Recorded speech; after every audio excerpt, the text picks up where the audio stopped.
కృష్ణ గారి వ్యాఖ్యలు అనేది దాని మీద నిన్న చేసేటువంటి హంగామా మనం చూసాం. Okay, very good. వాళ్ళ మనసులు చాలా గాయపడినాయి, వాళ్ళకి వ్యక్తిత్వం చాలా గాయపడింది. Very nice.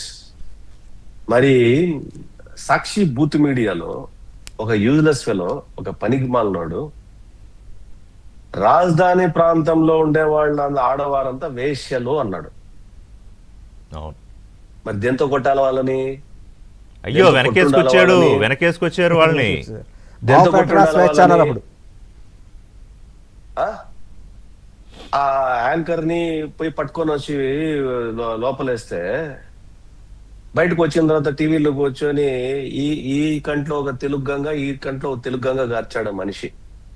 ఏది సిఆర్డిఏ ప్రాంతంలో ఉన్న ఆడవాళ్ళంతా వేషలా?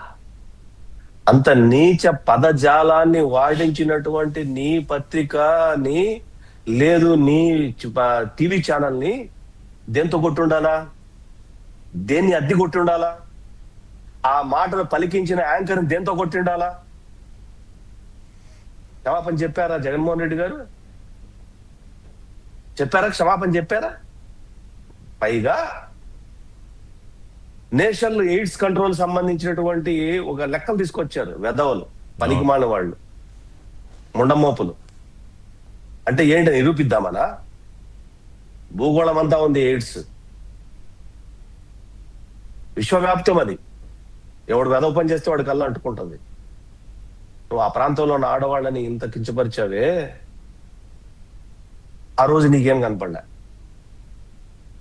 ఇక ఈ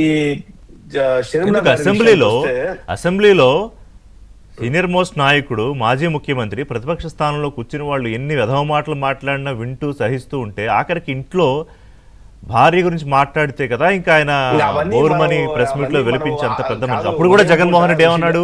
ఇలా ఇలా చేతులు నా చేయి కనిపిస్తుందా, ఇలా ఇలా ఇలా అనలేదా ఆయన? మాట్లాడండి, ఇంకా మాట్లాడండి అని. ఋషి గారు, ఇప్పుడు మనం ఉదయమే ఈ వెధవ మాటలు, వాళ్ళకంటే కడుపు అన్నం తింటారు, మరి ఏదైనా తింటారు, పెంట తింటారో మనకు తెలియదు. కానీ మనమైతే మాట్లాడలేం. పెంట తినే మనుషులు పెంట మాటలు మాట్లాడతారు ఆ గొబ్బు గలీజ్ నోరుతో. ఎవరు? రోజాలు అంటోళ్ళు అంతా కూడా. రోజాలు అంటోళ్ళు అంట పెంట తినే నోరుతో మాట్లాడే మన మాటల్ని మనం మాట్లాడలేదు. మనం ఆ మాటలు కూడా అనొద్దులే, ఎందుకు వచ్చింది వదిలేసేయండి. నేనేమంటానంటే షర్మిల గారు మాట్లాడిన దాని మీద నేను చెప్తా. బెస్ట్ ఎగ్జాంపుల్ ఉన్నది ఒక్క చెల్లి, ఆయనకు సొంత చెల్లి. తర్వాత సునీత గారు ఉన్నారు, అది వేరే విషయం. వాళ్ళ కుటుంబం ఇంతకంటే పెద్ద కుటుంబము కరుణానిధి కుటుంబం. ఇంతకంటే పెద్ద కుటుంబం కరుణానిధి కుటుంబం. ఆయనకు 3 భార్యలు, దాదాపు 7 మంది సంతానం. 7 మంది సంతానం. కరుణానిధి గారు చనిపోయి 6-7 ఏళ్ళు అయిపోయింది. ఏ రోజైనా, ఏ పూటైనా, ఏ క్షణమైనా సరే వాళ్ళ కుటుంబ వ్యవహారం ఏ పూటైనా బయటకు వచ్చిందా? మనకు తెలిసిన well known family, Telugu family, Tamil Nadu rule చేసినటువంటి ఫ్యామిలీ, మన తెలుగు వాళ్ళు, మన ప్రాంత వాస్తులే. ఏ రోజైనా ఒక్క విషయం మీదైనా వాళ్ళు బయటపడ్డారా? అంతర్గతంగా వాళ్ళకి 1,90,000 ఉండొచ్చు, ఉన్నాయి కూడా ఆస్తి గొడవలు, రకరకాల గొడవలు ఉన్నాయి. ఏ రోజైనా వచ్చే బయటపడ్డారా? లేదు. పైగా ఈ ఎలక్షన్స్ లో కంబైన్డ్ గా వాళ్ళందరూ కలిసి ప్రచారం చేస్తున్నారు. నిన్న ఎక్కడో చూసా, కనిమొళి సీఎం రేస్ లో కూడా ఉండొచ్చు, ప్రచారం చేస్తున్నారు. వాళ్ళ చెల్లెలకి ఎంత గౌరవం మర్యాదిస్తున్నారు, వాళ్ళ కుటుంబ సభ్యులకి ఎంత మర్యాదిస్తున్నారు. కానీ మీరెంతమంది? తండ్రి, తల్లి, 2 పిల్లలు. మీరు రోడ్డు మీద పడి చెల్లెల్ని చీరకట్టు మీద మాట్లాడి, పచ్చ చీర కట్టుకొని చంద్రబాబు నాయుడు దగ్గరికి పోయింది పత్రిక ఎత్తుకోని అని చెప్పి మాట్లాడమంటే, నీలాంటి నీచమైన నికృష్టమైనటువంటి అన్నను నేను ఎక్కడ చూడాల. ఆవిడ అదే చెప్తారు. అదే బాధ. సో అప్పుడు ఇంకా వాళ్ళ దగ్గర నుంచి, ఆ పార్టీ దగ్గర నుంచి రాష్ట్రంలో మహిళల గురించో, వాళ్ళ మర్యాద గురించో గౌరవంగా మాట్లాడతారని ఆశించడం అనేది నిజంగా ఆశించిన వాళ్ళ తప్పు. పైగా ఆ పార్టీ నాయకుల్ని రాష్ట్ర రాజధాని విషయంలో, మిగతా విషయాలు అనవసరం, 5 కోట్ల మంది ప్రజలకు సంబంధించిన విషయంలో మీరు చేస్తోంది తప్పు అని ప్రశ్నిస్తే ఏబిఎన్ ఆంధ్రజ్యోతి సంస్థల మీద దాడులు, కేసులు.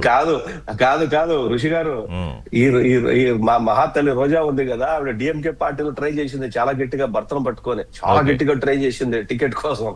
వాళ్ళ నీలాంటి దాన్ని మాకు వద్దే వద్దు తల్లి, నువ్వు అక్కడే జగన్మోహన్ రెడ్డి చెప్పుదప్పులు పట్టేస్తామని చెప్పి తరిమేశారు అక్కడి నుంచి. అదే అంటున్నా. సో మీరు ఎన్ని ప్లాన్లు వేసుకున్నా జగన్మోహన్ రెడ్డి గారు అండ్ కో, మీ ప్లాన్లు మీరు వేసుకోండి. మేము ఏ రోజు నిజాలు చెప్పడము మానము, నిజాలు రాయడము ఆపము. Thank you very much Vidyasagar garu, Gautam గారు, శ్రీనివాస్ గారు. ఇది వాళ్ళ బ్రేక్ఫాస్ట్ న్యూస్. అప్డేట్స్ కోసం